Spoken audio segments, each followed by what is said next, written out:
Welcome to Man Does Tech, where I solve the problems you didn't even know you had. You begin by installing Python 3.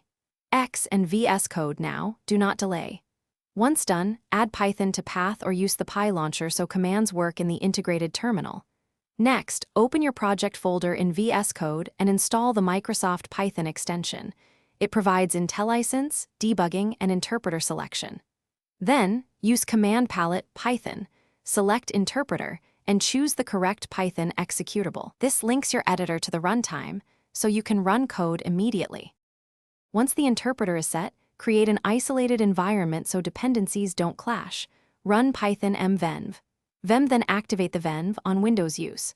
Venv /scripts /activate on Mac OS /Linux usource. Venv /bin /activate. Make sure VS Code detects that venv as the workspace interpreter.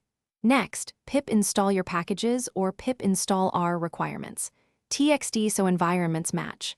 Finally, configure linting and formatting in settings. Enable Pylance or Flake 8 and black or you finish by setting up run and debug configurations so testing is fast. Use run and debug at a launch. JSON with the Python, current file template, then set breakpoints and start debugging. Make sure the integrated terminal uses the activated venv, run Python file, Py to observe behavior. If tests or scripts fail, rerun in the terminal to see full tracebacks. If things go wrong, reselect the interpreter from Command Palette and confirm the interpreter path exists on disk. That fixes most issues instantly.